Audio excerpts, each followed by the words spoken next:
చేయడానికే కుటుంబ సభ్యులు కేటీఆర్ కావచ్చు ఇతరులు ప్రయత్నిస్తున్నారా?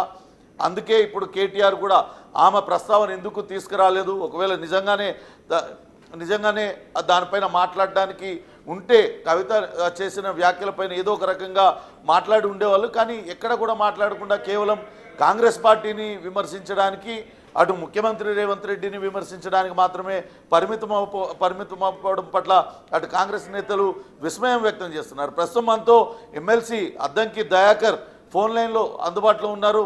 సార్ నమస్తే. నమస్తే పవన్ జీ, నమస్తే.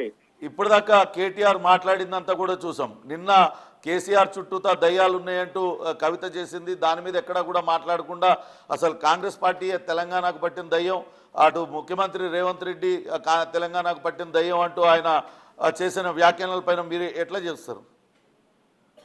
ఇక కేటీఆర్ స్పీచ్ చూస్తే బుడరకాని వేషాలు వేసినట్టున్నది ఆయనది. వాళ్ళ ఇంట్లో సమస్య పరిష్కరించుకోలేక బీజేపీ వకల్తా పుచ్చుకోవడానికి కేటీఆర్ చేస్తున్న ఉదా ప్రయాస చూస్తే ఒక రాజకీయ అజ్ఞానిగా మనకు కలబడతాడు. ఎందుకంటే కనీసము నీ ఇంట్లో నీ సమస్యనే పరిష్కరించుకోలేని ఆయన దేశం గురించి మాట్లాడుతున్న పరిస్థితి వచ్చింది. ఇలా రేవంత్ రెడ్డి గారి మీద కామెంట్ చేయడము ఇదంతా చూస్తున్నాం కదా. తెలంగాణ దోచుకునేటోళ్లకు పెట్టుబడిదారులకు పెట్టి దోచుకున్న దొంగలు ఇలా మీరు అవినీతి మీద మాట్లాడుతున్నారు. మీకు ఆ నైతిక అర్హత ఉందా? మీ అయ్యా మీ బావ కాళేశ్వరం అవినీతిలో ఇరుక్కొని ఉన్నారు. నువ్వేమో ఈ ఫార్ములా రేస్ కేసులో ఉన్నావు. నీ చెల్లెనేమో లిక్కర్ కేసులో ఉన్నది. నీ ఇంకా చుట్టాలన్నీ కలిసి తలా ఒక కేసులో ఆ భూదాన్ భూముల్లో ఈ అసైన్మెంట్ భూముల్లో దొంగలై దోచుకొని లక్షల కోట్లు దోచుకొని ఇలా కాంగ్రెస్ పార్టీ మీద ఏం కేసు? ఈడీ కేసు తెలియదా?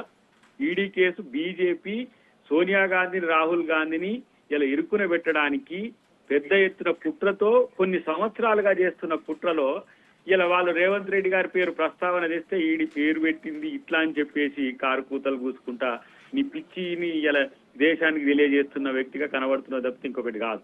ఫస్ట్ నేను అంటున్నా, ఈ రోజు రేవంత్ రెడ్డి గారి మీద మీరు చేసిన ఆరోపణలు ఎప్పుడు ఎలక్షన్ల కంటే ముందు చేస్తేనే మిమ్మల్ని పాతాళంలోకి దొక్కింది. ఇంకేం చేస్తారు? మళ్ళా అదే కొత్త పాటలాగా పాడితే మిమ్మల్ని నమ్మేది ఎవరు? అసలు మీరు చెప్తే ఒకరు వినేది ఎవరు అనే విషయాన్ని వాళ్ళు ఆత్మపరిశీలన చేసుకోవాల్సిన అవసరం ఉంది. ఇలా నేను అంటున్న కవిత అడిగిన ప్రశ్నలకు సమాధానం చెప్పిండో లేదో ఆయన, కానీ ఈయనే ఆ దయ్యం. కేసీఆర్ చుట్టూ ఉన్న దయ్యాలల్లో ఇది ఒక దయ్యం. ఇది పెద్ద దయ్యం. ఇది మొదటి నుంచి కూడా నాకు తెలుసు కదా, నేను మూమెంట్ లో ఉన్నప్పటి నుంచి కూడా తెలుసు కదా, చెల్లెనే ఓర్వలేని దరిద్రుడు. ఇట్లాంటి పరిస్థితులు ఇంకా మీకు ఇంకేమని చెప్పాలి? అటు అయ్య మీద మరి కోపంతోనో మరి బావ మీద ప్రేమతోనో ఇలా ఈ చేస్తున్న ఫ్రస్ట్రేషన్ తో చేస్తున్న ఈ కామెంట్స్ అన్ని కూడా తెలంగాణ ప్రజలు పట్టించుకోరు. ఎందుకంటే ఆయన ఎప్పుడు కామెంట్ చేసినా కూడా ఆయన మీద వచ్చిన ఏవైతే ఆరోపణలు ఉంటాయో వాటికి ప్రతిగా చేసే ప్రకటనలు ఉంటాయి తప్పితే కాంగ్రెస్ డిఎన్ఏలోనే కరప్షన్ ఉందనే కామెంట్ కూడా ఆయన చేస్తూ ఉన్నారు. అదే ఇప్పుడు పనికిరానోడు చేసే ప్రతి మాటను మనం పట్టించుకోలేము. కానీ వాళ్ళ డిఎన్ఏ ఇప్పుడు వాళ్ళు మొట్టమొదటి నుంచి తెలంగాణలో అధికారంలోకి వచ్చిన కాంచి దోచుకున్న డిఎన్ఏ కదా. మరి దానికి ఎవరు సమాధానం చెప్పాలి? ఒక్కలన్నా ఖాళీగా ఉన్నారా అవినీతి లేకుండా? ఇలా ఈ దేశం కొరకు స్వాతంత్రం తెచ్చిన పార్టీకి సంబంధించి వాళ్ళు చేస్తున్న కామెంట్స్ ఎవరు మాట్లాడినట్టుంది? ఇది బీజేపీ మాట్లాడినట్టు లేదా? బీజేపీ నాయకులు ఇంకా మాట్లాడతలేరని ఈయన పిచ్చి లేపుకుంటున్నాడు. బీజేపీ నాయకులు ఎందుకు ఆయన? నువ్వు వాళ్ళ ఏజెంట్ ఉన్న తర్వాత బీజేపీ ఇంకా మళ్ళీ అవసరమా?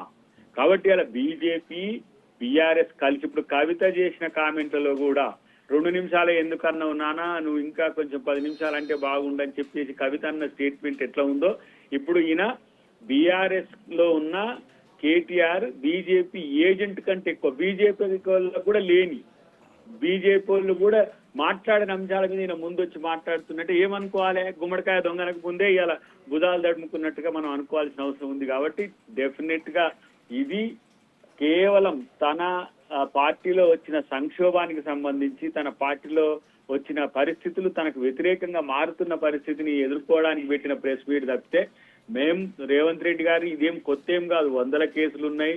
ఇప్పుడు బీజేపీ వాళ్ళు ఈ మధ్య కాలంలో మోడీ ఇలా రేవంత్ రెడ్డి గారి మీద టార్గెట్ చేసిండు. ఎందుకంటే రాహుల్ గాంధీ గారికి సీరియస్ గా మద్దతుగా ఉండే నాయకుడు ఎవరు ఈ దేశంలో అంటే రేవంత్ రెడ్డి గారు. కాబట్టి ఇలా మోడీ టార్గెట్ చేసి ఉత్తగానే వాళ్ళదంతా కూడా ఫస్ట్ అయితే బట్టకాల్చి మీరు చేసినట్టుగా వేసినా దాన్ని ఎదుర్కోగల మేము సమర్థవంతంగా కాంగ్రెస్ పార్టీ మొత్తం దేశం మొత్తం కూడా ఇలా సమర్థవంతంగా ఎదుర్కోగలదు. కానీ ఫస్ట్ మీ ఇంట్లో సంగతులు చూసుకొని మీ యొక్క అవినీతి కూపాలకు సంబంధించిన అంశాలు తేల్చుకోరని చెప్పి ఒక హితవు చెప్తున్నా.